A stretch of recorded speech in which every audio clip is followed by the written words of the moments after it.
الحمد لله رب العالمين والصلاة والسلام على أشرف الأنبياء والمرسلين نبينا محمد وعلى آله وأصحابه أجمعين. أعوذ بالله من الشيطان الرجيم. بسم الله الرحمن الرحيم.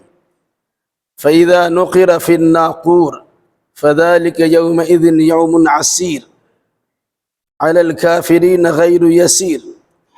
ذرني ومن خلقت وحيدا وجعلت له مالا ممدودا وبنين شهودا ومهدت له تمهيدا ثم يطمع أن أزيد كلا إنه كان لآياتنا عنيدا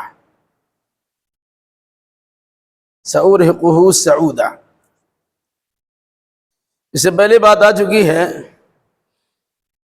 کہ سورہ مدثر کی آیتیں ایک ساتھ نازل نہیں ہوئی ہیں، بلکہ شروع کی 7 آیتیں ایک ساتھ نازل ہوئی اور پھر اس کے بعد 4 ساڑھے 4 سال کے بعد باقی آیتوں کا نزول ہوا ہے.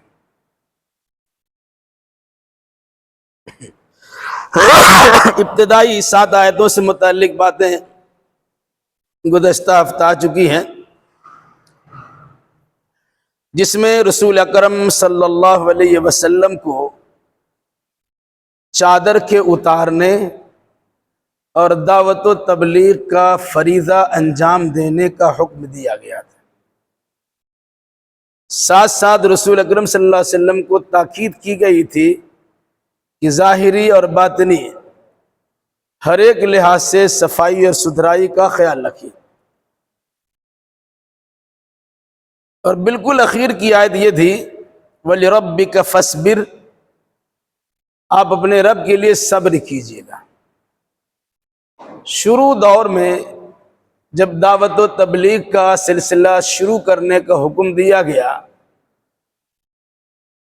اسی وقت اللہ کے نبی صلی اللہ علیہ وسلم کو متنبہ اور خبردار کیا گیا کہ آپ تیار رہیے گا، مخالفتیں آپ کی زبردست ہوگی، ان مخالفتوں کی گھڑی میں آپ کو ثابت قدم رہنا ہوگا، صبر و تحمل سے کام لینا ہوگا. تفصیل گزشتہ ہفتہ گزر چکی. آگے کی آیتوں میں جب رسول اکرم صلی اللہ علیہ وسلم نے برملا دعوت و تبلیغ کا اعلان کیا، صفا کی چوٹی سے چڑھ کر آپ نے عوام و خواص کو مخاطب کرتے ہوئے ایک اللہ کی وحدانیت کا درس دیا، لوگ آپ کے مخالف ہو گئے اور اتنی مخالفت شدید تھی کہ مقابلہ کرنا بڑا مشکل و دشوار تھا. کچھ ہی مہینوں کے بعد حج کا موسم آیا. کفار و مشرکین نے موقع کو غنیمت سمجھتے ہوئے باہم یہ مشورہ کیا کہ محمد کی دعوت و تبلیغ کی کوشش کو ناکام بنایا جائے. اس کی صورتحال کیا ہوگی؟ کہا یہ اپنے عادت سے تو باز نہیں آئیں گے، مجمع کو دیکھ کر مجمع کو دعوت و تبلیغ کرنے کی بھرپور کوشش کریں گے. ہم لوگ ان کو جانتے پہچانتے ہیں، اس لیے ان کی باتوں کا اثر ہم پر نہیں ہوگا، لیکن جو لوگ انجان ہیں ان کی چکنی چپٹی باتوں میں آ جائیں گے. تو ایسا کیا جائے کہ لوگوں کو ان سے دور کرنے کی کوئی تدبیر سوچی جائے. باضابطہ ایک کانفرنس منعقد ہوئی اللہ کے نبی صلی اللہ علیہ وسلم کے خلاف. کفار و مشرکین کے بڑے بڑے سرداران اس میں شریک ہوئے. بہت سارے لوگوں نے بہت ساری رائے پیش کی. کسی نے کہا ان کو جادوگر کہہ کے بدنام کر دیا جائے، کسی نے کہا اسے مجنون اور پاگل کہہ کر بدنام کر دیا جائے، کسی نے کہا کہ یہ شاعر ہے، صرف تک بندی کرتے ہیں، باتیں بنانے کا ان کام ہے، اس طرح ان کو بدنام کر دیا جائے، کسی نے کہا جھوٹا کہہ دیا جائے، بہت ساری باتیں آئیں۔ ان تمام باتوں کو کاٹ دی گئی، اس کی تردید ہو گئی۔ لیکن ایک بہت بڑا سردار تھا ولید بن مغیرہ، اس نے کہا میرا مشورہ مانو، شاعر کہو گے تمہاری بات صحیح نہیں ہوئی۔ ایک بڑے بڑے شاعر ہمارے پاس موجود ہیں، ان کی شاعری کا جواب دے دو پتہ چلے گا۔ اسی طریقے سے اگر ہم کہتے ہیں کہ یہ جھوٹا انسان ہے تو دنیا ان کو سچ جانتی ہے، سچا جانتی ہے۔ اگر ہم کہیں کہ جھوٹا انسان ہے تو لوگ ہم ہی کو تھوکیں گے کہ تم کیسے ان کو جھوٹا کہتے ہو، ابھی 40 سال تک ان کی صداقت و راست بازی کا کلمہ پڑھ رہے تھے، اچانک جھوٹا کیسے ہو گئے؟ تو مشورہ ہوا کہ آپ ہی کچھ فرمان جاری کیجیے۔ تو ولید بن مغیرہ نے کہا کہ ٹھیک ہے، آپ کہہ سکتے ہیں کہ محمد ایک جادوگر ہے، نعوذ باللہ، ہزار بار نعوذ باللہ، اور یہ جو کلام سناتے ہیں وہ جادوگری ہے، جادو سے لوگوں کے دل و دماغ کو اپنے طرف مائل کر لیتے ہیں۔ یہی وجہ ہے کہ بچے ان کے فریفتہ ہے، عورتیں ان کی طرف مائل ہے، جوان بھی بھیڑ ان کے پاس لگائے ہوئے ہیں، بوڑھے انسان بھی ان سے اپنا رشتہ ناتا توڑ نہیں پا رہے ہیں۔ آخر ان کی کلام میں کیا ہے؟ یہ کہا جا سکتا ہے کہ جادو بیانی ہے، اس جادو کے نتیجے میں سب کو اپنے طرف مائل کیے۔ اس کے لیے جو طریقہ کار اپنایا تھا، قرآن مقدس نے اس کا ایک نقشہ پیش کیا۔ فَإِذَا نُقِرَ فِي النَّاقُورِ، اے کفار و مشرکین، اگر تم اپنی حرکتوں سے باز نہیں آتے ہو، اس دن کو یاد کرو جب سور میں پھونکا جائے گا۔ سور جانتے ہیں؟ اللہ نے ایک فرشتے کو مامور کر دیا ہے بگل بجانے کے لیے۔ سائرن بجائیے، پوری دنیا میں ایک آواز جائے گی اور سب بے ہوش ہو جائیں گے۔ اس کا نام ہے اسرافیل، سورہ اسرافیل بہت مشہور ہے۔ وہ اپنے سامنے سور لیے ہوئے، ایک نرسنگھا لیے ہوئے انتظار میں ہے کہ اللہ کا حکم ہوگا ہم پھونک دیں گے۔ ان کا کام ہی یہی ہے، کوئی دوسرا کام ان کا نہیں۔ قرآن کہتا ہے فَإِذَا نُقِرَ فِي النَّاقُورِ، جب سور پھونک دیا جائے گا یا سور میں پھونکا جائے گا، اس آواز کے نتیجے میں سب لوگ میدان محشر میں جمع ہو جائیں گے۔ 2 مرتبہ سور پھونکنے کا تذکرہ ہے، بعض نے 3 مرتبہ کہا ہے۔ ایک بار سور پھونکا جائے گا، پوری دنیا ختم۔ کتنے سال کے بعد اللہ تبارک و تعالیٰ دوبارہ سور پھونکائے گا اللہ کو معلوم ہے۔ جب دوبارہ سور پھونکا جائے گا سب زندہ۔ اسی حالت قیامت کا تذکرہ کیا گیا جب سور میں پھونکا جائے گا، فَذَلِكَ يَوْمَئِذٍ يَوْمٌ عَسِيرٌ، تو وہ دن بڑا سخت دن ہوگا۔ ظاہر سی بات ہے، شروع سے اخیر تک کے سارے لوگ میدان محشر میں جمع ہوں گے۔ حالات اتنی خراب کہ برداشت سے باہر۔ وقتی طور سے مسلمان بلکہ انبیاء و مرسلین بھی نفسی نفسی کریں گے۔ یہ حالات ہوں گے۔ پھر اللہ تبارک و تعالی حالات کو سازگار بنائے گا تو کفار و مشرکین کے لیے بڑے خطرناک، پھر اہل ایمان کے لیے باعث سکون ہوگا۔ فرمایا فَذَلِكَ يَوْمَئِذٍ يَوْمٌ عَسِيرٌ، تو یہ وہ دن ہوگا جو بڑا سخت دن ہوگا۔ کتنا سخت دن ہوگا اب اندازہ اس سے لگائیے، آج سورج 9 کروڑ 30 لاکھ میل کے فاصلے پر ہے، کل قیامت کے دن 1 میل کی دوری پر سورج ہوگا۔ آج معمولی گرمی کو برداشت نہیں کر پاتے ہیں تو اے سی کا استعمال ہوتا ہے۔ اپنی اپنی سہولیات کے مطابق انسان گرمی سے بچاؤ کی تدبیریں کرتا ہے، کوئی ہاتھ پنکھا استعمال کرتا ہے، کوئی بجلی پنکھا استعمال کرتا ہے، کوئی کولر استعمال کرتا ہے، وہ ایسی استعمال کرتا ہے۔ اللہ نے کسی کو سہولت دے رکھا ہے تو گرم علاقے کو چھوڑ کر دارجلنگ اور شملہ اور اس طرح ٹھنڈے علاقے میں جا کر سیر و تفریح کر کے آتا ہے۔ اس دن کی گرمی کا عالم کیا ہوگا جبکہ سورج بالکل 1 میل کے فاصلے پر ہے، اور سورج جہاں سے گرمی حاصل کرتا ہے وہ جہنم ہے، جہنم زمین کے اندر ہے۔ کل قیامت کے دن عالم کیا ہوگا کہ جہنم بھی سامنے ہوگی، جہاں انسان جمع ہوگا وہیں جہنم کو بھی قریب کیا جائے گا۔ وَبُرِّزَتِ الْجَحِيمُ لِلْغَاوِينَ، گمراہوں کے لیے جہنم کو بھی ظاہر کر دیا جائے گا۔ تو جہنم بھی سامنے ہے، اندر نہیں سامنے ہے، اور سورج بھی 1 میل کے فاصلے پر ہے۔ گرمی کا عالم کیا ہوگا؟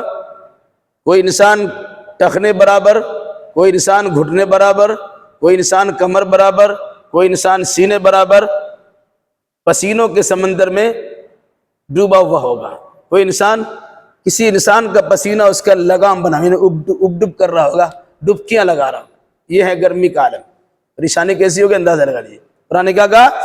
فَذَلِكَ يَوْمَئِذٍ يَوْمٌ عَسِيرٌ، تو آج کے دن ان کے لیے، کافروں کے لیے بڑا سخت دن ہوگا۔ عَلَى الْكَافِرِينَ غَيْرُ يَسِيرٌ، کافروں پر یہ دن آسان نہیں ہوگا، چونکہ یہاں فیصلہ ہوگا اور اس کے بعد جہنم، سیدھا جہنم۔ تو قیامت تو کچھ نہیں ہے جہنم کے سامنے۔ مسلمانوں کا معاملہ کیا ہوگا کہ قیامت کی پریشانی وقتی دور سے ہوگی، پھر جب نام اعمال دائیں ہاتھ میں ملے گا، خوش و خرم ہوگا، اور پھر اسے یقین ہو جائے گا کہ اب تو جنت آرام و سکون کی جگہ ملنے ہی والی ہے، پھر ان کے لیے آسانی ہی آسانی ہے۔ فرمایا کافروں کے لیے کوئی آسانی والا دن نہیں ہوگا۔ ذرنی ومن خلقت وحیدا، انداز قرآن کا دیکھیے، اللہ کے نبی صلی اللہ علیہ وسلم کو خطاب کیا، مجھے چھوڑ دو اور اس شخص کو چھوڑ دو جس کو میں نے خود اکیلا پیدا کیا ہے۔ میں ساری کائنات کو تو اللہ نے اکیلا پیدا کیا ہے، لیکن وہ انسان جس کا نام ولید بن مغیرہ بتایا جاتا ہے، جس نے اللہ کے نبی صلی اللہ علیہ وسلم کی دعوت و تبلیغ کو روکنے کے لیے آنے والے حجاج کرام کے سامنے آپ کو جادوگر کہہ کے بدنام کرنا چاہ رہا تھا، اس کے بارے میں قرآن نے کہا اس کا معاملہ ہمارے حوالے کرو، اے نبی آپ ان سے الجھیے مت اور غمزدہ رنجیدہ خاطر مت ہوئیے، اس کو میں نے ہی پیدا کیا ہے ماں کے پیٹ میں، پھر اس کے بعد سارے ساز و سامان ہم نے اس کو دیا ہے، اس کو میرے حوالے چھوڑ دیجئے، میں اس کا ٹھکانہ لگاتا ہوں۔ یہ در حقیقت اللہ کے نبی صلی اللہ علیہ وسلم کے لیے تسلی تھی۔ ذرنی ومن خلقت وحیدا، مجھے چھوڑ دو اور اس شخص کو جس کو میں نے اکیلا پیدا کیا اسے بھی میرے ساتھ چھوڑ دو۔ مطلب کیا ہوا؟ میں اس سے نمٹتا ہوں، آپ کو اس سلسلے میں کچھ الجھنے کی ضرورت نہیں ہے، جو کام آپ کے ذمہ لگایا گیا ہے بے فکر ہو کے وہ کام کرتے رہیے۔ کیا کام تھا؟ دعوت و تبلیغ۔ ان کے کڑوے کسیلے جملے پہ توجہ مت دیجیے، ان کی دل خراش باتوں پر کان مت دھریے، یہ آپ کے خلاف کس قسم کی کارروائی کرتے ہیں اس پہ توجہ مت دیجیے، اور آپ کو پوری دنیا میں جگ ہسائی کرنا چاہتے ہیں اس پر خیال ہی مت کیجیے، بلکہ سوچ لیجئے ہم اس سے نمٹنے کے لیے کافی ہے، اسے میرے حوالے کر دیجیے۔ وَجَعَلْتُ لَهُ مَالًا مَمْدُودًا، حالانکہ میں نے ہی اس کو بہت زیادہ مال عطا کیا ہے، اس کو میں نے اکیلے پیدا کیا ہے، اور ساتھ ساتھ میں نے دنیا کے خوشی و خرم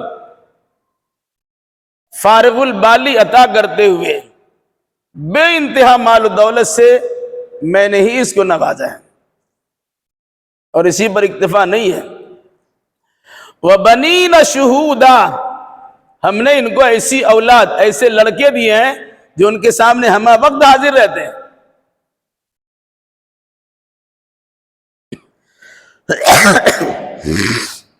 اولاد کا سامنے رہنا یہ بھی ایک نعمت ہے۔ ایک انسان بچے پیدا کرتا ہے، پڑھاتا لکھاتا ہے، کاروبار یا نوکری کرنے کے لیے اپنے سے باہر بھیج دیتا ہے، اس کی بھی کوئی زندگی ہوتی ہے؟ جب وہ جوان تھا تو بچے کی پرورش کیا، جب یہ بوڑھا ہو گیا، اولاد کی ذمہ داری تھی بوڑھے ماں باپ کا خیال کرنا، یہ باہر ہے، دنیا کے کسی ملک میں پھیلے ہوئے ہیں، ہوتا ہے تو پیسے بھیج دیتے ہیں، اور اگر اسی ملک میں اپنے ہی شہر میں رہتے ہیں تو ایسے بدمزاج قسم کے لوگ ہیں کہ بوڑھوں کی جو جگہ ہوتی ہے اولڈ ہاؤس کیا بولتے ہیں اس کو، وہاں اسے ڈال دیا جاتا ہے، اب وہیں کھانستے رہیے، وہیں آرام و سکون سے رہیے، ہمیں ڈسٹرب مت کیجیے، یہ مزاج ہے نا۔ اگر کسی کے بچے اس کے ساتھ ہمیشہ رہتے ہیں، کاروبار کی فراوانی ہے، مال و دولت کا بہتات ہے، کسی قسم کی کمی نہیں ہے، تو باہر جانے کی ضرورت بھی کیا ہے؟ نہ کمانے کی ضرورت ہے، کاروبار چل رہا ہے، نوکر چاکر دیکھ رہے ہیں، دور جانے کی ضرورت بھی نہیں، نوکری کرنے کے لیے باہر جائے، اپنے ماں باپ کو چھوڑ دے۔ کہا اس کی یہ خوش نصیبی یہ تھی ولید بن مغیرہ کی، کہا جاتا ہے کہ 7 بچے تھے، بعد نے کہا کہ 10-12 بچے تھے، بعد نے کہا 13 بچے تھے، اور سب کے سب ہمہ وقت اب ساتھ میں رہتے تھے، یعنی سارے بچے حاضر باش، حاضر رہنے والے، خدمت گزار تھے، گویا 12-13 ان کی لاٹیاں تھیں، کہتے ہیں میرا بیٹا میری لاٹھی ہے، بڑھاپے کا سہارا ہے۔ جس آدمی کے بعد اتنی طاقت ہو جائے وہ محلے میں کسی کو کچھ سمجھتا ہی نہیں ہے، ایک طرف مال ہے، دوسری طرف اولاد ہے، تیسری طرف وَمَهَّدتُّ لَهُ تَمْهِيدًا، اور ہم نے اسے ہر قسم کے اسباب فراہم اور مہیا کر دی ہے، وہ حکومت بھی کر رہا ہے، وہ سرداری بنا ہوا ہے، سارے اسباب وسائل ہیں، سب کچھ کی فراوانی ہے، تو مال کی کثرت بھی ہے، حاضر باش اولاد بھی ہے، اور ہر قسم کے وسائل کی فراوانی بھی ہے، اس کے نتیجے میں یہ در حقیقت غرور اور پندار میں مبتلا ہو گیا ہے، وہ اپنے علاوہ کسی کچھ سمجھتا ہی نہیں ہے، کچھ ہوگا مال خرچ کر دیں گے، کوئی میرے سامنے آئے گا میری اولاد میرے لڑکے کھڑے ہو جائیں گے، علاوہ اس کے اسباب و وسائل ہے، حکومت کے ساز و سامان ہے، ساری چیزیں ہمارے پاس مہیا، کس چیز کی کمی ہے؟ ڈرنا کس چیز سے؟ جب ایسے مزاج کے لوگ ہوتے ہیں تو حق بات انہیں پسند نہیں آتی، کیونکہ حق کبھی بھی باطل کا ساتھ دینے کے لیے تیار نہیں ہوتا، اب سردار رہیے کہ ساہوکار رہیے، حق بولنے والا آپ کی آنکھوں میں آنکھیں ڈال کر بات کرے گا، اور جو چاپلوس ہوتے ہیں، تملق پسند ہوتے ہیں، چاپلوسی کرتے ہیں، چمچگیری کرتے ہیں، وہ تو آنکھوں میں آنکھیں ڈال کے بات نہیں کر سکتے، وہ پیچھے پیچھے گھومتے رہتے ہیں۔ تو کہا یہ ولید بن مغیرہ اس کو میرے حوالے کیجئے، میں نے اس کو اکیلا پیدا کیا ہے، میں نے اسے مال و دولت سے نوازا ہے، میں نے اس کی اولاد کو اس کے سامنے رکھنے والی اولاد بنا دیا ہے، رہنے والی اولاد بنا دیا ہے، اور ہر قسم کے اسباب و وسائل ہم نے ان کو فراہم کیا ہے، ثم یطمع ان ازید، پھر بھی امید رکھتا ہے، لالچ کرتا ہے کہ اور بھی زیادہ اس کو دے دوں، جس کے پاس جتنا ہوتا ہے اور زیادہ چاہتا ہے، ہائی پیسہ ہائی پیسہ، جبکہ حال کیا ہے؟ مال تو ہاتھ کا میل ہے، ابھی آپ کے پاس ہے، کل کسی کے پاس ہے، جو کھا لیا جو پہن لیا وہ آپ کا ہو گیا، جو چھوڑ کے جائیں گے آپ کے وارثین، یا تو آپ کی زندگی میں یا مرنے کے فوراً بعد حصہ بکھرا کر کے آپ کی مال و دولت کا ستیہ ناش کر دیں گے۔ اگر کچھ بچانا چاہتے ہیں تو اللہ کے ہاں جمع کر دیجئے صدقہ و خیرات کی شکل میں۔ فرمایا ثم یطمع ان ازید، پھر وہ امید رکھتا ہے، لالچ کرتا ہے کہ میں اسے اور زیادہ دوں گا۔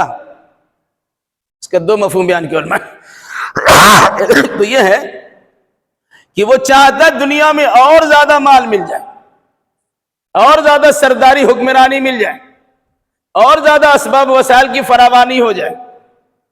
اب ایسا ہونے سے رہا۔ دوسری بات یہ کہا کرتا تھا، اولاً تو میں مانتا نہیں ہوں کہ مرنے کے بعد دوبارہ انسان کو زندہ کیا جائے گا، تھوڑی دیر کے لیے مان لیتا ہوں میں یہ بھی سمجھتا ہوں جو اللہ دنیا میں اتنے اسباب و وسائل فراہم کیا، خوشحالی ہمیں بخشی ہے، وہ اللہ مرنے کے بعد بھی ہمیں خوشحالی رکھے گا۔ یہ آدمی کا اپنا مزاج ہے، اس کی اپنی ذہنیت ہے۔ تو ولید بن مغیرہ کہا کرتا تھا کہ اولاً تو قیامت قائم نہیں ہوگی، اگر قائم ہو بھی گئی تو جس طرح یہاں ہم خوشحال ہیں، سردار بنے ہوئے ہیں، وہاں بھی اسی طرح سے ہماری سرداری کا ڈنکا پیٹا جائے گا۔ قرآن کہتا ہے کلا، ہرگز نہیں، انہو کان لآیاتنا عنیدا، اس لیے کہ یہ ہماری آیتوں کا سے عناد رکھتا ہے، عداوت و دشمنی کرتا ہے۔ اگر کوئی انسان اللہ اس کے رسول کے فرمان کی خلاف ورزی کرتا ہے اور وقتی طور سے اسے فارغ البالی ملی ہوئی ہے، خوشحالی حاصل ہو چکی ہے، سرداری چودراہٹ ملی ہوئی ہے، تو نہ سمجھے کہ مستقل ہے، یہ بطور آزمائش ہے، اس کے ذریعے سے امتحان لیا جاتا ہے۔ ایسا ہو سکتا ہے کہ دنیا میں ذلت و خواری کا مزہ چکھا دیا جائے اور مرنے کے بعد تو اس کے لیے ذلت و خواری ہے ہی۔ فرمایا کلا، ہرگز نہیں، اگر یہ چاہتا ہے کہ دنیا میں اور زیادہ ہمیں مال مل جائے گا، اس کی تمنا پوری نہیں ہوگی، اور اگر یہ سوچتا ہے کہ مرنے کے بعد بھی ہمیں خوش نصیبی حاصل ہوگی، خوشحالی اور فارغ البالی ملے گی، ان کا یہ سوچنا غلط ہوگا۔ کیوں؟ انہو کان لآیاتنا عنیدا، اس لیے کہ ہماری آیتوں سے عناد رکھتا ہے۔ عناد عداوت و دشمنی، ہماری آیتوں کی مخالفت کرتا ہے۔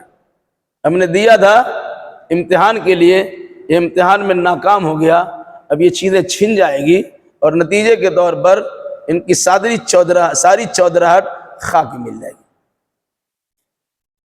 سأرهقه صعودا، ان قریب ہم اسے ایک اونچی چڑھائی پہ چڑھائیں گے۔ مراد کیا ہے؟ جہنم میں ڈالیں گے، جہنم میں آگ کا پہاڑ ہوگا، اور اسے کہا جائے گا چڑھو بیٹا، اس پہ چڑھ جاؤ۔ ایک انسان گرمی کی شدت میں پہاڑ پہ چڑھنا چاہے، کتنی پریشانی ہوتی ہے، اس کا دم پھولتا ہے، سانس پھولتا ہے۔ پہاڑ پہ چڑھنے والا اپنا کام کاجی کے لیے صحیح اسباب و وسائل اختیار کرتا ہے، پیٹھ پہ پانی لاتا ہے کہ قدم قدم پر پانی پینے کی ضرورت پڑے گی تو پانی پیا جا سکتا ہے۔ اب آگ میں ہی، آگ کے پہاڑ میں چڑھایا جائے گا، کون سا پانی ملے گا اور کون سی آسانی اسے فراہم کی جائے گی؟ کہا تمہارا حال کیا ہے؟ یہ سب یہاں رکھا رہ گیا، اب چلو تم۔ سأرهقه صعودا، ہم انقریب، میں اسے انقریب ایک چڑھائی پہ چڑھاؤں گا، یعنی مشکلات سے دو چار کروں گا، جہنم کے آگ کے پہاڑ پہ سے چڑھنے کو کہوں گا، اور چڑھنا ہی پڑے گا۔ اب کیسے چڑھے گا اندازہ لگا لیجیے۔ کیوں ایسا ہوا؟ قرآن کہتا ہے انہو فکر وقدر، اس نے غور و فکر کیا اور ذہن میں پلان بنایا۔ کون؟ ولید بن مغیرہ۔ ولید بن مغیرہ کے 10-12 بیٹے تھے، جس میں سے 3 بیٹے مسلمان ہوئے۔ ایک بیٹا بہت مشہور ہے جنہیں سپہ سالار اور جرنیل و کرنیل کے نام سے جانا جاتا ہے، حضرت خالد بن ولید، جس جنگ میں شریک ہوئے کامیابی، کفار مشرکین کی طرف لڑائی کیے، وہاں بھی کامیابی، اور مسلمانوں کی طرف جنگ میں شامل ہوئے، یہاں بھی کامیابی۔ تو خالد بن ولید اسی ولید کا بیٹا ہے۔ دوسرا ہشام بن ولید ہے، تیسرا ولید بن ولید ہے۔ یہ 3 ان کے بیٹے مسلمان ہوئے، باقی سارے بیٹے کفر پہ مرے۔ قرآن نے کیا کہا؟ انہو فکر وقدر، اس نے غور و فکر کیا اور ایک تجویز پاس کی۔ مجمع میں سب لوگ بیٹھے ہوئے ہیں، ایک کو سردار چنا گیا، سب نے اپنی اپنی رائے پیش کی، سردار نے سارے لوگوں کی رائے کو رد کر دیا، تردید کر دی، تو سب نے کہا کہ حضرت آپ ہی تو کوئی رائے دیجئے۔ جب جس پر رائے دینے کی ذمہ داری ہوتی ہے، آپ کبھی کسی مجمع میں ہو، ایک گمبھیر مسئلے میں آپ سے کہا جائے اس پہ غور و فکر کر کے آپ رائے دیجئے، اس وقت انسان کے چہرے کے چڑھا اتار کو، نشیب و فراز کو آپ دیکھ کے اندازہ لگا سکتے ہیں۔ قرآن نے اسی نقشہ کو بیان کیا، انہو فکر وقدر، اس نے غور و فکر کیا اور ایک تجویز پاس کی، یا کہ اندازہ لگایا۔ فقتل کیف قدر، وہ ہلاک و برباد ہو. اس نے کیسی تجویز پاس کی؟ ثم قتل کیف قدر، پھر وہ تباہ و برباد ہو. اس نے کیسی رائے پیش کی؟ ثم نظر، پھر ادھر ادھر دیکھا، ادھر ادھر اس نے دیکھا. ثم عبس، پھر تیوری چڑھائی. وبصر، اور منہ بسور لیا. جب کوئی غمگین معاملہ ہوتا ہے تو آدمی کے چہرے سے پتہ چل جاتا ہے کس طرح ناگواری کا اظہار وہ کر رہا ہے. پیشانی پہ جو سلوٹیں پڑتی ہے اس سے اندازہ ہو جاتا ہے کہ خوش ہو رہا ہے کہ ناخوش ہے.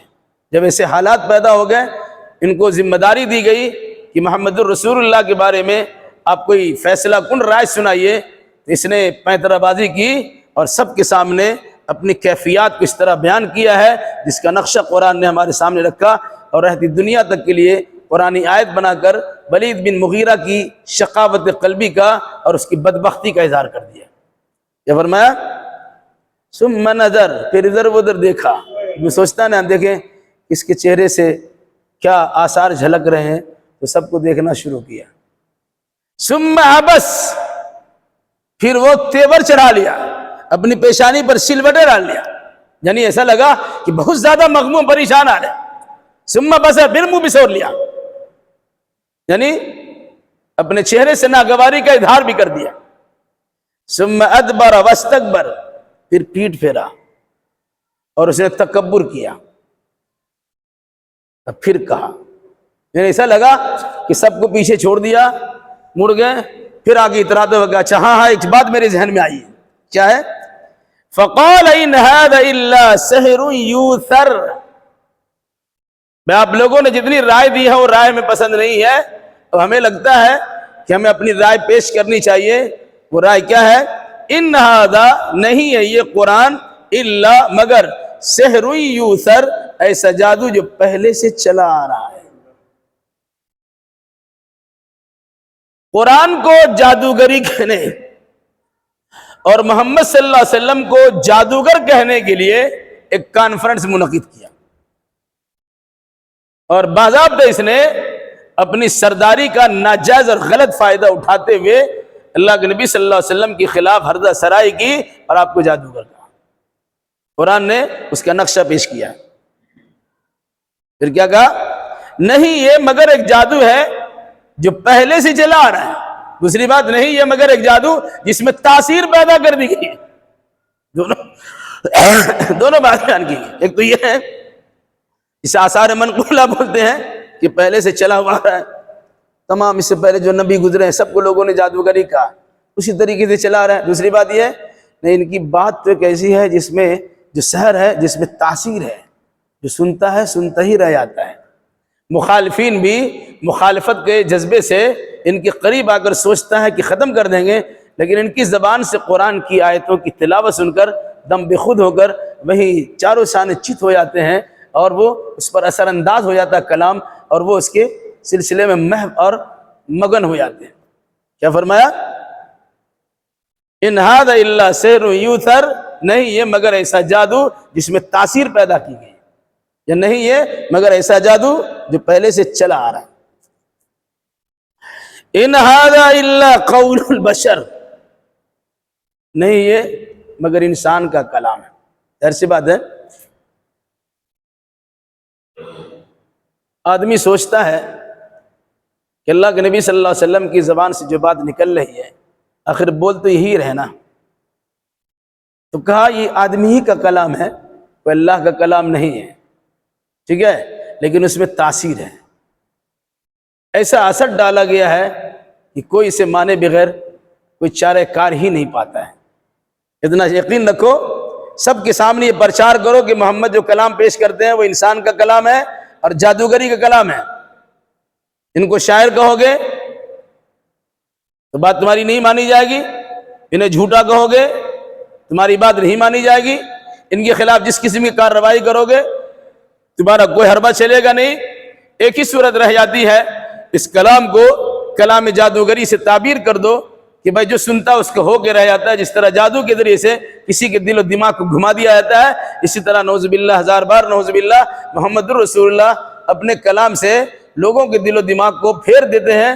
بچوں کو اپنا گیرویدہ بنا لیتے ہیں، عورتوں کو اپنی اپنے طرف مائل کر لیتے، جوانوں اور بزرگوں کو اپنی طرف منہمک کر لیتے ہیں۔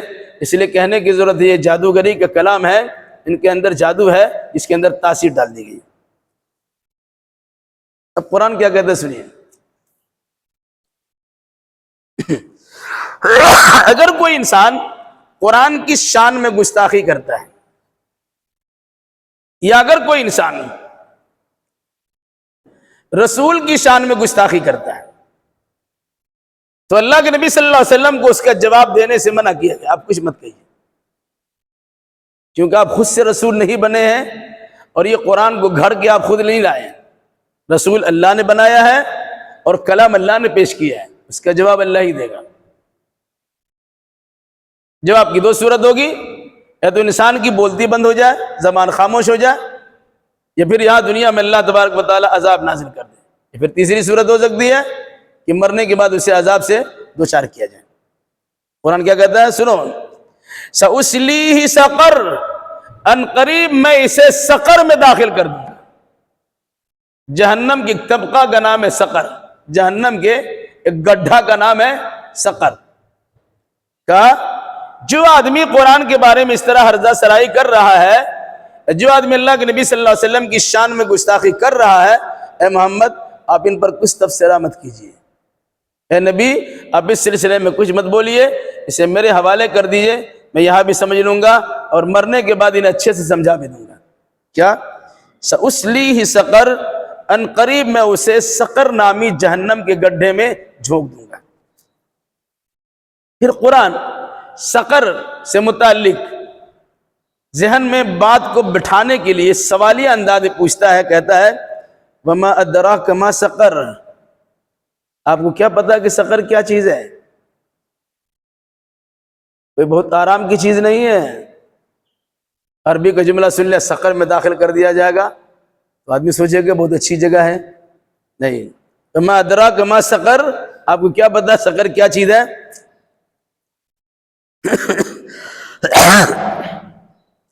لا تبقی ولا تذر، سقر ایک ایسا گڈھا ہے جو اس میں داخل ہوگا نہ اس کو باقی چھوڑے گا اور نہ یوں ہی اسے مارے گا۔ لا تبقی ولا تذر، اسے باقی بھی رکھے گا اور اسے یوں چھوڑے گا بھی نہیں۔ حال کیا ہوگا؟ لا یموت فیہا ولا یحیا، نہ مرے گا نہ جیے گا۔ ہم لوگ بولتے ہیں مرتا ہے نہ جیتا، حکور حکور کرتا ہے، یہ معاملہ ہے، نہ ادھر کے رہے نہ ادھر کے، موت و حیات سے وہ لڑ رہا ہے۔ جہنم کی جو کیفیت ہوگی مرنے کی بھی نہیں ہوگی اور زندگی کی بھی نہیں ہوگی۔ اب تو گھبرا کے یہ کہتے ہیں کہ مر جائیں گے، اور مر کے بھی چین نہ پایا تو کدھر جائیں گے؟ تو جہنم میں انسان جانے کے بعد اللہ سے بار بار پکارے گا اے اللہ موت دے دے۔ ایک لمبی مدت کے بعد اللہ کی طرف سے کہا جائے گا لا تدعوا ثبورا واحدا ودعوا ثبورا کثیرا، ایک موت کو بلانے سے فائدہ نہیں ہوگا، بار بار موت کو بلاؤ لیکن تمہاری یہ صدا سنی نہیں جائے گی، تم پر تو موت آنے سے رہے۔ فرمایا لا تبقی ولا تذر، یہ ایسا گڈھا ہے نہ کسی کو باقی رکھے گا اور نہ کسی کو چھوڑے گا۔ لواحۃ للبشر، وہ چمڑیاں ادھیر دینے والی اور چمڑیاں جھلسا دینے والی۔ آگ میں جلنے کے بعد تو چمڑی جھلسی جاتی ہے، ادھری جاتی ہے، لیکن بطور خاص اس گڈھے کی کیفیت بیان کی گئی، لواحۃ للبشر، چمڑیوں کو نوچ لینے والی، ادھیر دینے والی۔ قرآن مجید میں یہ بھی کہا گیا کہ جہنم میں جو سزا ہوتی ہے اور سزا کی شدت و تکلیف انسان چمڑی کے ذریعے سے ہی محسوس کرتا ہے۔ چمڑی ادھیر دیجئے، گوشت میں کوئی جان نہیں ہے، ٹھیک ہے، گوشت کو تکلیف نہیں ہوتی ہے، چمڑی کو تکلیف ہوتی ہے۔ کہا کلما نضجت جلودہم بدلناہم جلودا غیرہ لیذوقوا العذاب، جب جب ان کی چمڑیاں ادھر جائے گی، جھلس جائے گی، تب اللہ تبارک و تعالیٰ دوبارہ بار بار چمڑیاں چڑھاتا رہے گا۔ ایک طرف سے چمڑی ادھر رہی ہے، دوسری طرف سے چمڑی چڑھ رہی ہے، ادھر بھی رہی ہے چڑھ بھی رہی ہے، ادھر بھی رہی چڑھ بھی رہی ہے، یعنی ان کے عذاب میں کسی قسم کی تخفیف نہیں ہوگی۔ تو سلسلہ عذاب کا جاری و ساری رہے گا۔ یہاں بہترین پوشاک پہن کر، عمدہ لباس دیب تن کر کے، دائیں بائیں اپنے حواریوں کو لے کر، ساز و سامان کی فراہمی کی بنیاد پر، مال و دولت کی کثرت کے نتیجے میں آدمی اتراتا ہے، تکبر کرتا ہے، غرور و پندار کرتا ہے، اور کسی داعی کو کچھ سمجھتا نہیں ہے۔ اسے سمجھا دیا جائے کہ تمہارے لیے جہنم کا وہ حصہ جس کا نام سقر ہے وہ تیار ہے، تمہاری ساری اکڑ کو توڑ دینے کے لیے وہ کافی ہے، اور تمہارے جسم کی تمام تر خوبصورتیوں کو مٹا دینے کے لیے وہ کافی ہے۔ اس لیے رسول کی اور نبی کی مخالفت اور ساتھ ساتھ ان کے ماننے والے، ان کے وارثین کی مخالفت کرنے سے گریز اور پرہیز کرو، ورنہ اللہ تبارک و تعالیٰ کے عذاب سے تم بچ نہیں سکو گے۔ پھر اس جہنم کا تذکرہ کرتے اللہ نے کہا علیہا 19، اس پر 19 فرشتے متعین ہیں۔ صرف ایک گڈھا ہے،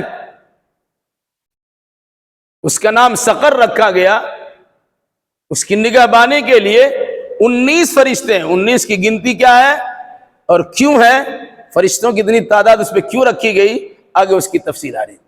بتانا کیا مقصد ہے کہ جب اللہ کے نبی صلی اللہ علیہ وسلم دعوت و تبلیغ کرنے کے لیے تیار ہوئے اور اعلان نبوت کے بعد پہلی مرتبہ جو موسم حج آیا اور آپ نے پلان بنا لیا تھا کہ عوام و خواص کے سامنے جا کر اسلام کا پرچار کریں گے، تو مخالف سمت کی جانب سے، مخالفین کی جانب سے بھی ایک بڑی کانفرنس منعقد کی گئی کہ ان کی دعوت و تبلیغ سے روکنے کا طریقہ کار کیا ہوگا۔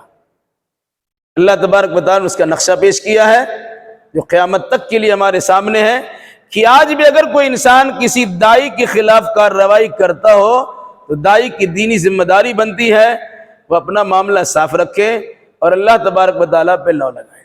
آپ اللہ کے لیے خدمت کرتے ہیں، اللہ کی دین کی ترویج و اشاعت کرتے ہیں، اللہ کے کلام کی نشر و اشاعت کرنے میں لگے ہوئے ہیں، اس کا بدلہ انسان سے چاہنے کے بجائے اللہ تبارک و تعالیٰ سے چاہیے۔ اسباب پیدا کرنے والا اللہ ہے، چاہے ساہوکار ہو، چاہے سردار، چاہے حکومت کے اقتدار والا ہو، چاہے مالدار، وہ سب کے سب آپ کے سامنے ہیچ ہیں۔ اب اس کی طرف توجہ مت دیجیے، اپنا کام جاری و ساری رکھیں۔ اللہ ہمیں اور آپ کو اور جملہ مسلمانوں کو کتاب و سنت کی روشنی میں عقیدہ اعمال بجا لانے کی توفیق مرحمت فرمائے۔ آمین۔